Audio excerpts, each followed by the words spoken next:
बाबू जगजीवन राम को एक राष्ट्रीय नेता, स्वतंत्रता सेनानी और सामाजिक न्याय के हिमायती के तौर पर जाना जाता है। साथ ही उन्हें देश की दलित राजनीति के सबसे महत्वपूर्ण चेहरे के तौर पर भी याद दिया जाता है।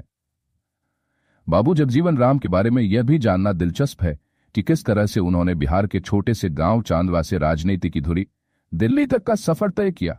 उनका जन्म बिहार के भोजपुर जिले के चांदवा गांव कुरवसंती देवी के यहां 5 अप्रैल 1908 को हुआ था। जाति आधारित भेदभाव का सामना करने के बावजूद जगजीवन राम ने बनारस हिंदू विश्वविद्यालय और कलकत्ता विश्वविद्यालय से उच्च शिक्षा हासिल की। बाबू जगजीवन राम का संसदीय जीवन करीब 50 साल का रहा, जो एक विश्व रिकॉर्ड है।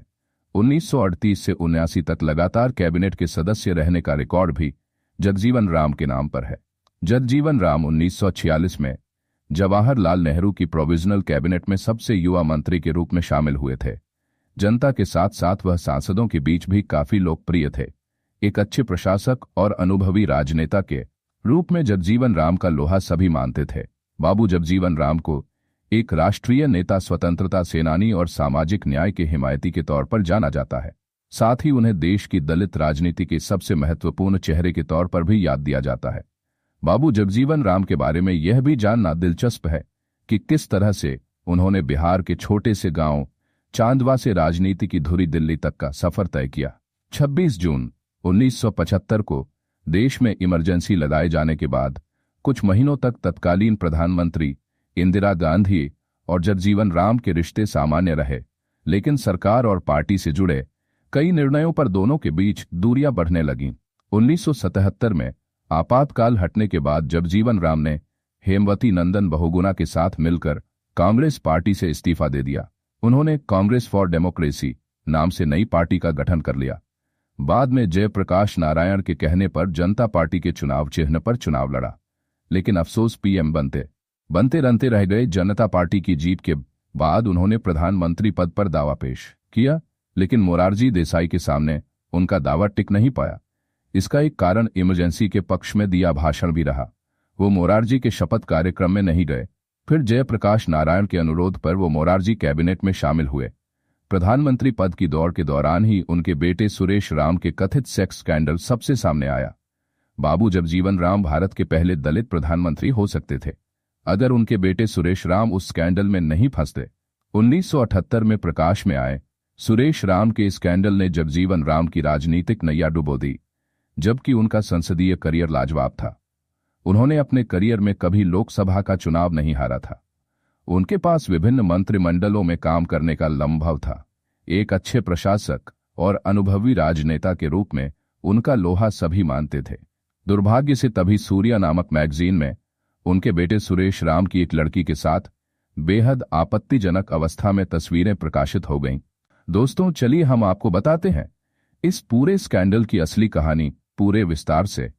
दरअसल 21 अगस्त 1978 को बाहरी दिल्ली के मोहन नगर इलाके में मोहन मिकिन प्लांट के गेट के सामने एक एक्सीडेंट हुआ। मर्सिडीज कार ने एक व्यक्ति को कुचल दिया और उसकी मौके पर ही मौत हो गई। लेखक और राजनीतिक विश्लेषक नीरजा चौधरी अपनी किताब हाउ प्राइम मिनिस्टर्स डिसाइड में लिखती हैं कि उस मर्सिडीज कार के भीतर सिर्फ 2 लोग थे, एक लड़का और एक लड़की। दोनों को आशंका की थी कि भीड़ उन्हें पीटने लगेगी। ड्राइविंग कर रहे लड़के ने गाड़ी मोहन मिकिन प्लांट के अंदर दौड़ा दी। चौकीदार ने इंटरकॉम से प्लांट के मैनेजर अनिल बाली को सूचना दी कि एक कार एक्सीडेंट करके प्लांट में घुस रही है। अनिल ने मर्सिडीज से उतरते लड़के को झट से पहचान लिया।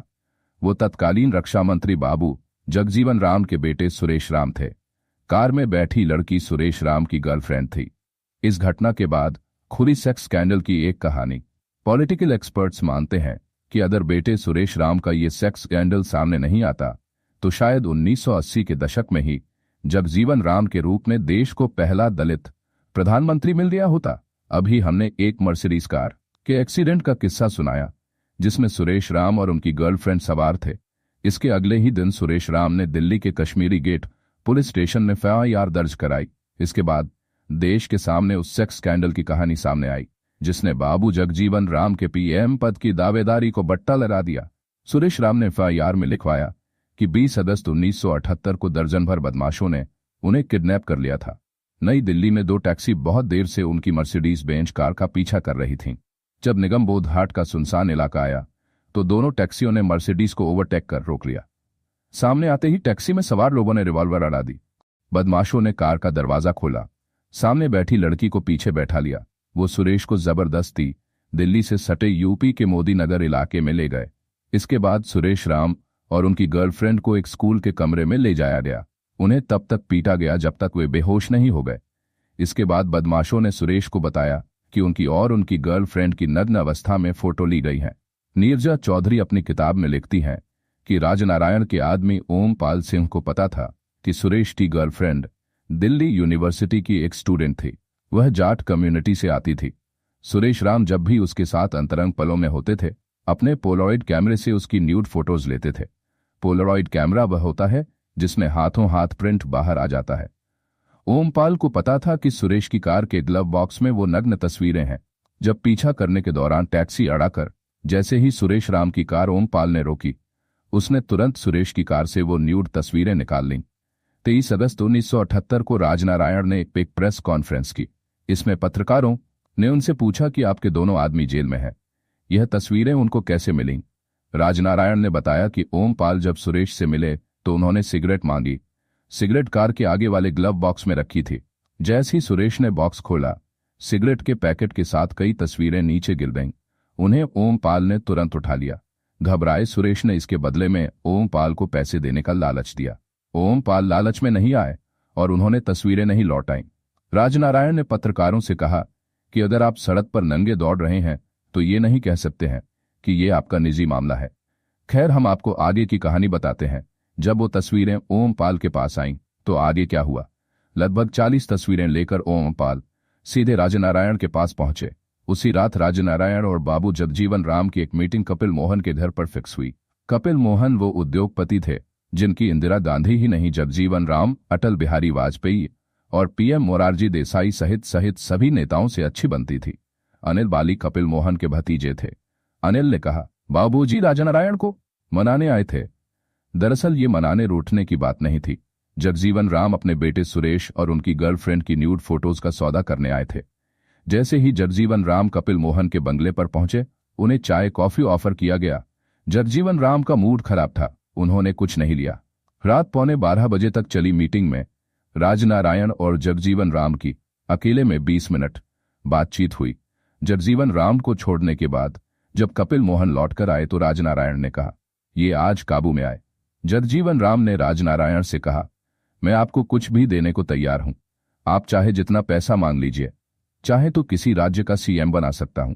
मैं पीएम बनने वाला हूं, किसी को मंत्री बनाना है तो बताना, बस वो तस्वीरें मुझे वापस कर दीजिए। जगजीवन राम के खुले ऑफर के बाद भी राजनारायण पिघले नहीं और दोनों के बीच कोई डील नहीं हो सकी। इसके बाद राजनारायण ने कुछ फोटो कपिल मोहन को दी और बाकी अपने पास रख लीं और वे निकल गए। रात के 12:30 बज रहे थे। कपिल ने अपने भतीजे अनिल बाली को बुलाया और कहा कि इन फोटो को तुरंत संजय गांधी के पास ले जाओ। रात 1 बजे अनिल इंदिरा गांधी के घर पहुंचे। संजय गांधी को जगाया। नाराज संजय गांधी चिल्लाते हुए अनिल से बोले, ये कोई आने का वक्त है। फिर अनिल ने संजय को सुरेश राम के एक्सीडेंट और न्यूड फोटो वाली बात बताई। संजय गांधी ने कहा, तो क्या आप मुझे पोर्नोग्राफी दिखाने आए हैं?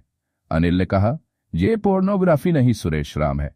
ये सुनते ही संजय गांधी चुप हो गए। वो अंदर गए और उन्होंने अपनी मां इंदिरा गांधी को उठाया। इंदिरा अपने कमरे से बाहर आई। उन्होंने अनिल से पूछा, इन तस्वीरों के बारे में और कौन कौन जानता है? अनिल बोले, ओमपाल सिंह और केसी त्यागी। संजय ने अनिल से कहा कि दोनों को सुरक्षित जगह पर ले जाओ। आखिरकार उस समय जगजीवन राम रक्षा मंत्री थे। वे चाहते तो इंदिरा गांधी के घर पर छापा मारकर तस्वीरें जब्त भी कर सकते थे, हालांकि उन्होंने ऐसा नहीं किया। लेखक और राजनीतिक विश्लेषक नीरजा चौधरी अपनी किताब हाउ प्राइम मिनिस्टर्स डिसाइड में लिखती हैं कि अगले दिन 22 अगस्त 1978 मेंटर को सुबह 9 बजे पुराने कांग्रेसी और उस समय जनता पार्टी के सांसद कृष्णकांत परिवार के साथ अपने सरकारी बंगले पर नाश्ता कर रहे थे। इतने में टेलीफोन की घंटी बजी। फोन रक्षा मंत्री के घर से था। वो बात करने के लिए बेडरूम में गए। उधर से आवाज जानी पहचानी थी। ये आवाज बाबू जगजीवन राम की थी। कृष्णकांत उनके पुराने दोस्त थे। ये वो थे जिन पर जगजीवन राम आंख बंद करके भरोसा करते थे। जगजीवन राम ने फोन पर कृष्णकांत से कहा, एक और बेटे ने अपने बाप को डुबो दिया। 10 मिनट बाद कृष्णकांत के घर पर रक्षा मंत्री के घर से कार आई और वो उसमें बैठकर जगजीवन राम के घर कृष्ण मेनन मार्ग चले गए। जैसे ही कृष्णकांत पहुंचे, जगजीवन राम ने रूम में बैठे हर शख्स से कहा कि यहां से चले जाइए। जब रूम में दोनों अकेले थे तो जगजीवन राम उठे और अपनी गांधी टोपी को उतारकर कृष्णकांत के पैरों में रख दिया और कहा, अब मेरी इज्जत आपके हाथों में है। उन्हें जगजीवन राम ने सुरेश का पूरा किस्सा बताया।